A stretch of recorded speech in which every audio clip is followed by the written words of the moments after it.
missing. Something's missing. Written by Meredith Costain.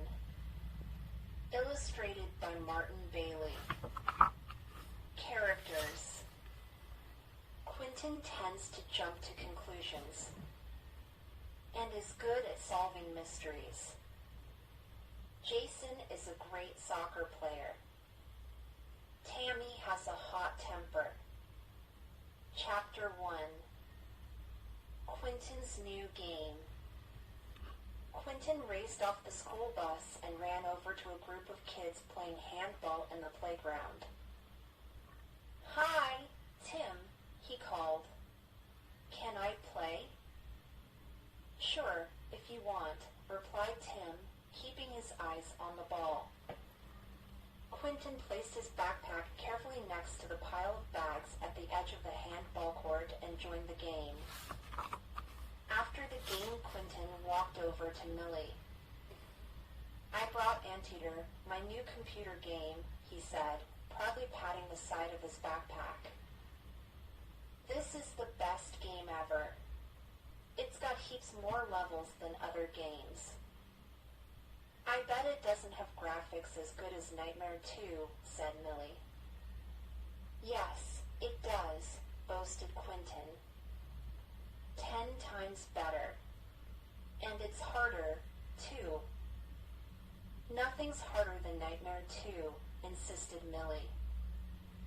"My sister's never gone past level 3 on that, and she's the best player in school." "Tell her to come round to Daniel Sorensen's house tonight then," said Quentin. "We're going to play Anteater. I bet she won't even get past level 1. Millie rolled her eyes. Quentin Murphy always thought he knew everything. One day it would get him into big trouble. The bell rang. Everyone picked up their backpacks from the pile and raced off to class. Quentin hung up his backpack in its usual place, between Michael's and Sully's. He couldn't wait for school to finish, so he could show Daniel the game. Chapter 2. The news spreads. Quentin ran into the classroom, eager to tell everyone about Anteater. "Hey, Tammy," he called, tapping her on the arm. "I got up to level 6 on my new game last night." "That's good, Quentin," said Tammy. Then she turned back to talk to her friend. Quentin turned to Raymond. "I brought in my game, Ray. Want to see it?" "Maybe later," replied Raymond. "They're just jealous," Quentin muttered to himself. He sat down at his desk and took out his writing book, ready for class. At recess, Miss Garcia asked Quentin to help Jason and unpack some new playground equipment. So he didn't get a chance to show anyone his new game. Instead, he told Jason and all about it. Again. "It's got this giant anteater, see, and it eats armies of ants," explained Quentin. "You have to save the ants before it chews them all up and unpacked a soccer ball and bounced it off her knee." "Sounds gross," she said. "I'd much rather play soccer than computer games." Jason picked up a baseball bat. Still trying out for the soccer team at lunchtime, and he asked. "You bet," said, and nothing could keep me away. "How about you, Quentin?"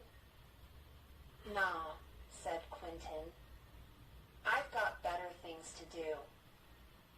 Like telling everyone about his boring old computer game, whispered Jason to Anne. Chapter 3. A Nasty Surprise. After recess, Quentin's class learned all about the pyramids and mummies of ancient Egypt. When Miss Garcia started to explain how mummies were made, Jason put up his hand. Is it true that the ancient Egyptians pulled the mummy's brains out through their noses with a hook? He asked. That's right, said Miss Garcia. Then they packed them into special jars. They had jars for all the different organs. Stomach, heart, intestines. Gross, said N. Tammy put up her hand. Do you have some interesting information about mummies? Asked Miss Garcia. And no, stammered Tammy.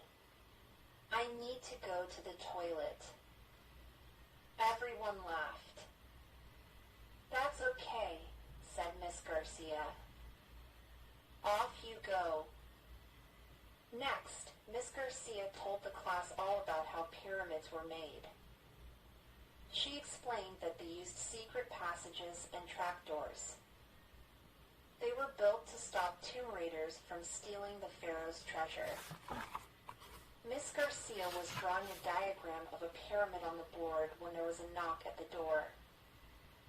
Come in, Sam, said Miss Garcia.